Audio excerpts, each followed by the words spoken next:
Shaburux presenta Ecos de Terror.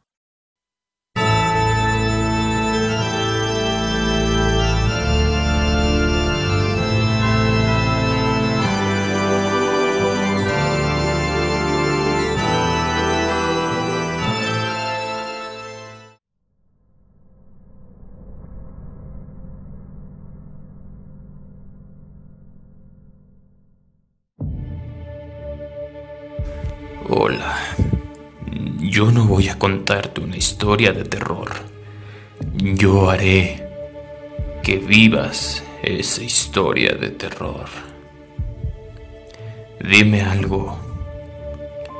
¿Estás solo? No tienes nada que temer. Entonces, ¿de qué tienes miedo? Recorres toda la casa asomando la cabeza antes de doblar cada esquina del pasillo. Te aseguras que la puerta de entrada está bien cerrada. Hace tiempo que ha oscurecido y has cerrado todas las cortinas. Aún así, haces un último esfuerzo y miras en todas las habitaciones. Todo en orden, no va a pasar nada. ¿Seguro?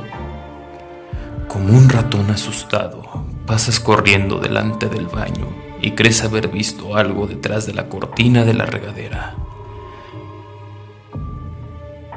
Te paras delante de él, cuentas hasta 3. 1, 2, 3 y decides entrar. Tras ella, tu imaginación. En este momento, tú y ella son los únicos que están en casa. Al menos es lo que deseas, ¿verdad? Cierras la puerta. Eso te hace sentir a salvo, pero ¿de qué? ¿No se supone que estás solo? Te encaminas a la sala mientras intentas concentrarte en el programa que hay en el televisor. Por supuesto, has encendido todas las luces. Notas un viento frío en la nuca mientras te giras lentamente. Tu corazón late muy fuerte. La boca se te reseca y se te eriza todo el vello del cuerpo. Una corriente, nada más. ¿O acaso esperabas otra cosa? Vuelves a mirar el televisor y... ¿qué ha sido eso? Has escuchado caerse algo en la cocina. Lástima. Siempre es el lugar más alejado. Te levantas, caminas pegado a la pared tan despacio que tus pies parecen de plomo. Te asomas solamente observando como si esperaras que alguien surgiera de la última esquina. Vamos. Ya falta poco. Estás frente a la puerta. Como puedes te estiras y enciendes el apagador de la cocina. Un sartén en el suelo. No debiste haber dejado en la orilla. Riendo nervioso, regresas a la sala y apagas el televisor. Lo mejor es ir a tu PC. No estás a gusto, ¿cierto? Ese silencio en la casa te aterra. Miras intranquilo hacia la puerta. ¿Lo has visto? Sí. Es una sombra que acaba de pasar frente a tu puerta. No quieres salir a mirar, pero sabes que vas a hacerlo. ¿Por qué esperar? Solamente te asomas como escondiéndote, y lo que descubres es soledad. Tranquilo, tranquilo. Son tus nervios, nada más. Entras en tus redes sociales y...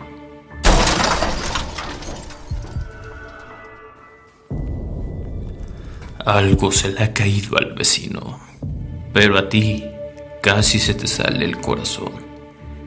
Es más de lo que puedes soportar y notas como tu oído se abre.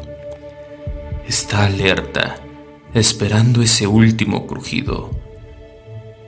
que hará que tus nervios se vengan abajo. Esperas un rato, un poco más. Respiras hondo.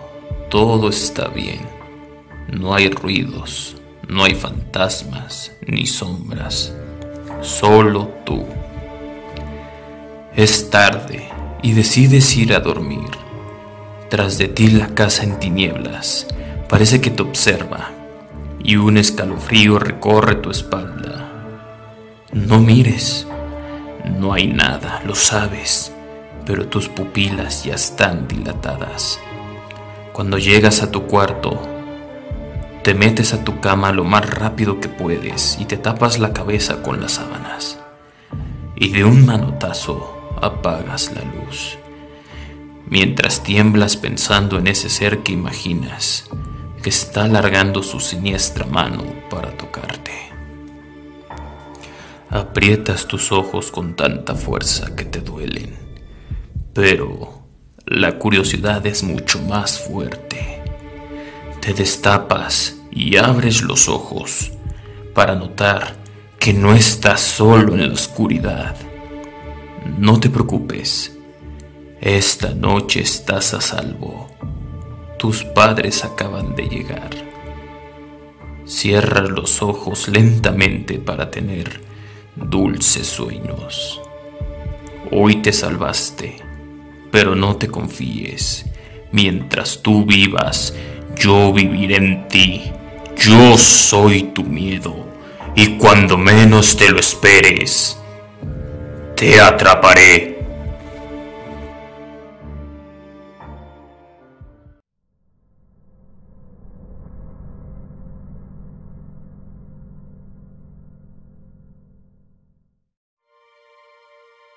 Como aficionado al género de terror, siempre he tratado de estar lo más cerca posible de este. Películas, series, programas, emisiones de radio, podcasts, etc. Ustedes nómbrenlo y seguramente yo habré tenido alguna especie de contacto. Justamente esta experiencia sucedió mientras yo disfrutaba de una de mis emisiones favoritas de mi juventud, La Mano Peluda.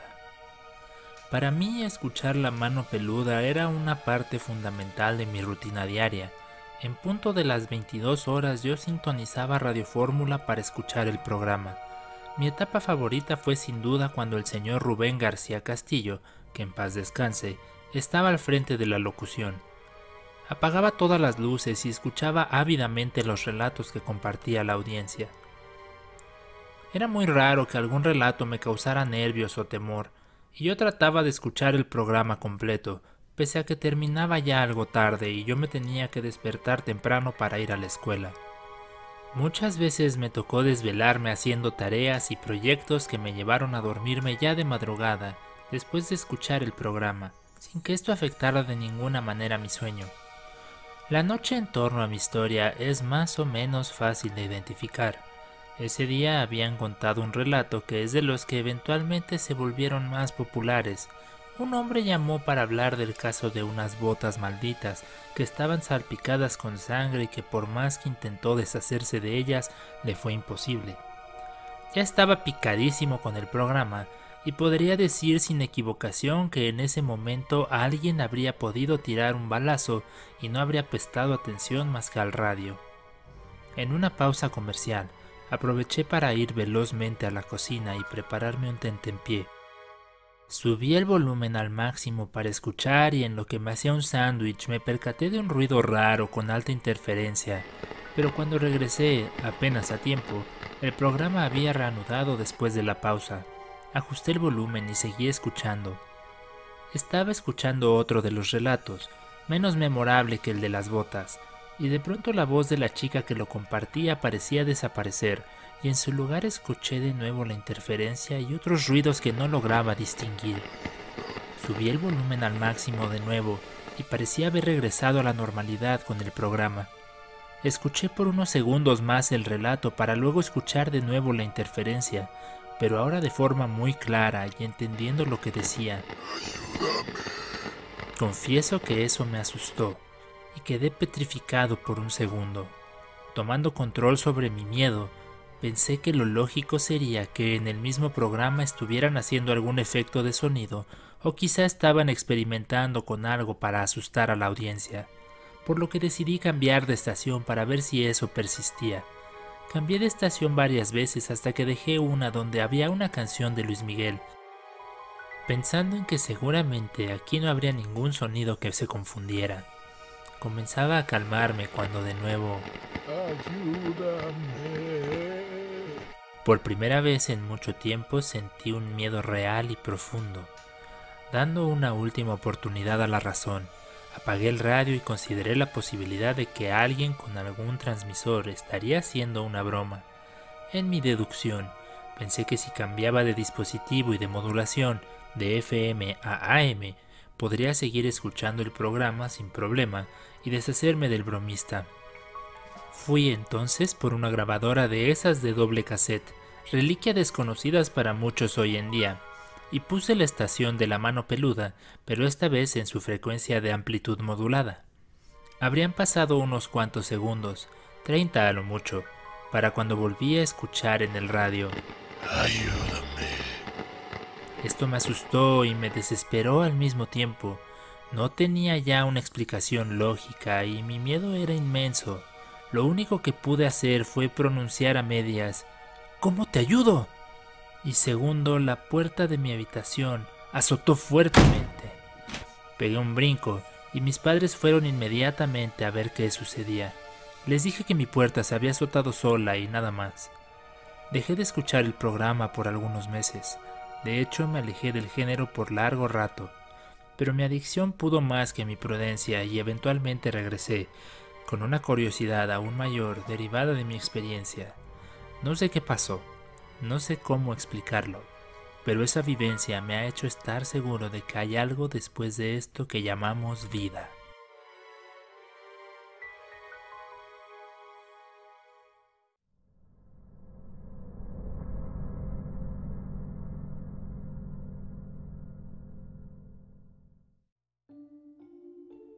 Si alguien me pregunta por mi infancia, les diré que tengo la fortuna de contar con muchos recuerdos bonitos.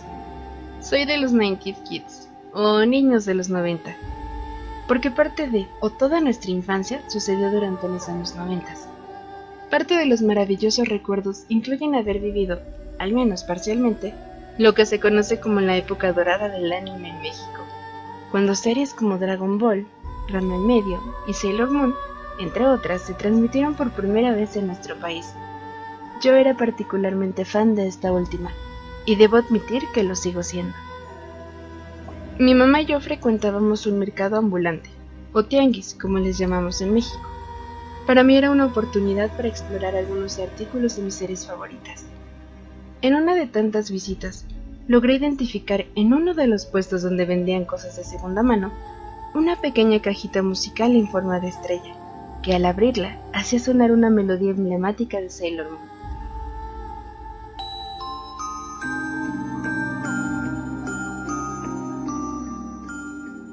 Haciendo uso de todos mis ahorros e insistiendo a mi madre que me ayudara a completar el costo que había negociado con la persona encargada del puesto, la suerte parecía estar de mi lado ese día y pude llevarme a casa la cajita musical. Había encontrado mi tesoro, mismo que tenía conmigo en todo momento, y no desperdiciaba segundo alguno para hacerla sonar con la melodía, que además evocaba uno de los momentos más memorables de la serie.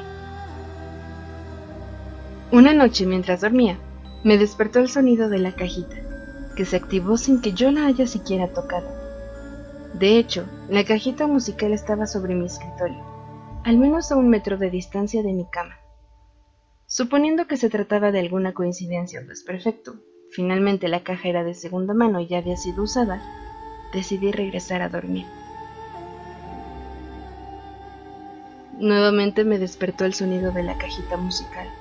Yo me encontraba acostada de lado, mirando hacia uno de los muros de mi recámara, y giré para bajar de la cama e ir al escritorio para hacer que la caja dejara de sonar. Al momento que yo volteé hacia el escritorio, pude distinguir la silueta de una niña o jovencita que tenía mi cajita entre las manos. Quise gritar por el miedo, pero no podía abrir la boca y lo único que conseguí fue cerrar los ojos. Después de unos instantes, Volví a abrir los ojos y ya no había nadie. Me levanté de mi cama y fui con mis padres para decirles lo que había visto, pero al no haber nadie en mi habitación, solo me dijeron que volviera a dormir. Los días subsecuentes yo me encontraba aterrada.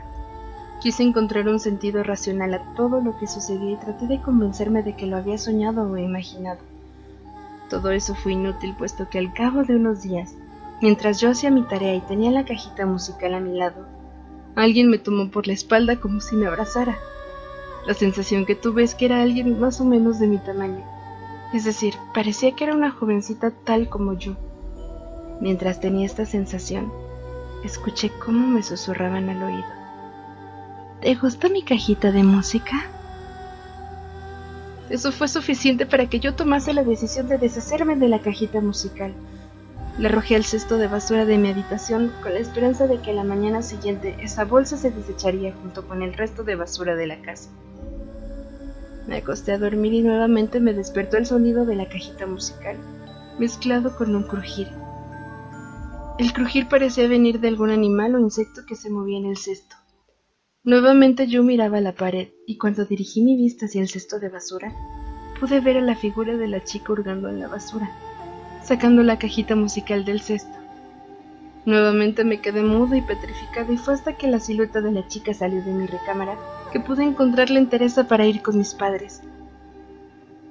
Una vez que la cajita musical se perdió para siempre, nunca más volví a experimentar algo así. Esta experiencia me sirvió para ser mucho más cuidadosa y, en la medida de lo posible, evitar adquirir artículos de segunda mano, de cualquier índole.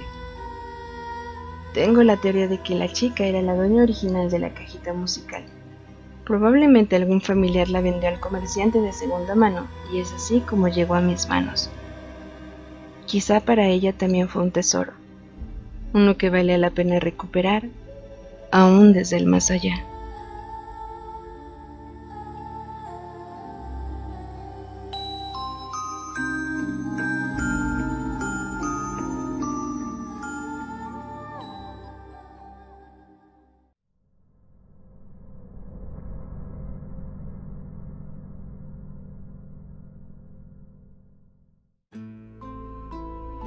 Cuando tenía 9 años, mi padre murió en un percance automovilístico. Eso nos afectó muy duramente a mi madre y a mí, no solo de forma sentimental y anímica, pues nosotras dependíamos 100% económicamente de él. Al rescate apareció una de las hermanas de mi abuela, la tía Olivia. Mi abuela había muerto antes de que yo naciera y su hermana Olivia siempre quiso mucho a mi papá, esencialmente como si fuera el hijo que nunca tuvo. Por esto, ella siempre estuvo al pendiente de nosotros y el trato que me daba era como el de una nieta. Yo le decía de cariño Bobby, y esto se debía a que cuando bebé yo no podía decir su nombre y balbuceaba Bobby. Esto parecía gustarle mucho a ella y el sobrenombre se quedó como algo especial y de cariño entre ella y yo. La tía Olivia nos llevó a mi madre y a mí a vivir a su casa. Era una casa de buen tamaño y demasiado para una sola persona. Ahí habían vivido la tía y su marido, que enviudó hacía muchos años y como nunca tuvieron hijos lo que sobraba era espacio. Para las 3 era más que suficiente. Bobby llamaba mucho la atención por su apariencia. Era la clásica mujer bien vestida y siempre impecable, con un estilo de señora bien de los años 60. Cuando llegábamos a ver películas en blanco y negro, a mí me gustaba decir: «Mira, esa señora se parece a Bobby».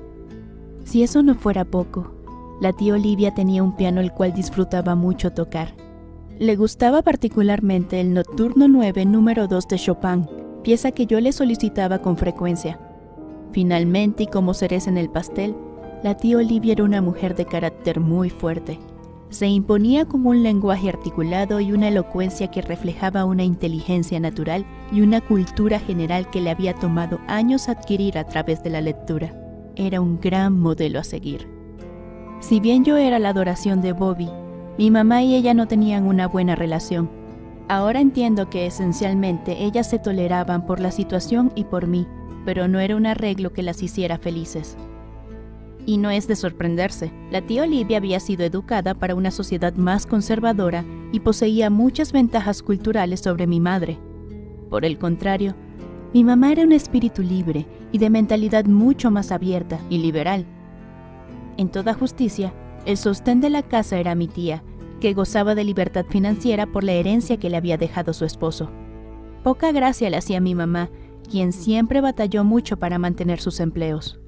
Los problemas verdaderos comenzaron en mi adolescencia, unos 4 años después de mudarnos con ella, cuando mi madre conoció a un hombre en su trabajo con el que empezó a salir. Un par de veces él la llevó a la casa y la tía Olivia discutió fuertemente con mi mamá. Si bien no le podía prohibir salir con nadie, tenía una estricta política de no dejarlo entrar a su casa. Cuando tenía 15 años, Bobby cayó gravemente enferma. Poco tiempo antes de fallecer, llamó a un abogado para que nos explicara que ella me dejaría a mí la casa y sus bienes. Obviamente, al ser menor de edad, recaía en mi madre la custodia de estos hasta que cumpliera 18. Pero la tía Olivia no quería dejar cabos sueltos y se aseguró de que mi mamá firmara los instrumentos legales necesarios para impedirle hacer algo en contra de sus deseos, que eran que yo habitara esa casa y que el dinero lo usara para pagar mi educación. Tristemente, la tía Olivia nos dejó un 16 de marzo de 1999. Mientras yo estaba en duelo, podía apreciar que mi mamá tenía un peso menos encima. No puedo decir que estuviera contenta, pero sí era claro que no la había pasado bien por varios años. Yo me instalé en el que era el cuarto de Bobby, y mi mamá se quedó con la recámara que ella y yo compartíamos. Antes de lo que yo esperaba, mi mamá empezó a llevar a su novio a la que ahora era nuestra casa. También insistía en que nos deshiciéramos del piano para liberar la habitación donde se encontraba. Yo quería que mi mamá fuera feliz y no tenía problema de que su novio visitara la casa, aunque admito que el tipo era un patán que no me caía nada bien. En lo que no fui flexible fue en deshacernos del piano. Ella no lo entendía, pero uno de los vínculos más importantes entre Bob y yo, mucho antes de que viviéramos ahí, era escucharla tocar ese piano. Yo sentía que mientras el piano estuviera ahí, algo de la tía estaría con nosotros, cuidándonos. De alguna manera pude comprobar ese presentimiento al poco tiempo. Recuerdo que era fin de semana y el novio de mi mamá se había quedado a pasar la noche. Repito, eso no me molestaba, y ver a mi mamá feliz era razón suficiente para mí, aunque en mi interior estaba segura de que la tía Olivia habría estado fúrica. Desayunábamos los tres y mi mamá, con su estilo no tan sutil, trajo a la conversación la posibilidad de que su novio se mudara a la casa. Eso para mí ya era demasiado. Por más amor que yo le tuviera a mi mamá, yo entendía que todo lo que teníamos era gracias a la tía Olivia, que era familia de mi difunto padre, y que de estar ahí no le agradaría en lo más mínimo la idea. Fue entonces cuando el novio de mi mamá intervino, sin que le correspondiera, y empezó a gritarme que yo era una mala hija y que debía obedecer a mi madre. Nos hicimos de palabras y en un arranque de ira él se levantó de la silla. En ese momento los tres escuchamos que el piano empezó a sonar, con la melodía de Chopin que Bobby siempre tocaba para mí. Atónitos, los tres nos asomamos al cuarto del piano, en el que naturalmente no había nadie. Después de ese día, no volvió a entrar a la casa. Mi mamá y yo vivimos juntas algunos años más, hasta que cumplí 23 años. Luego ella se mudó a un departamento con una nueva pareja y yo sigo viviendo aquí. Aún pasa, cuando estoy triste o abrumada, cuando las cosas no van bien, que de pronto escucho el piano con la melodía de Chopin y me reconforta. Es la forma en la que sé que la tía Olivia sigue cuidando de mí.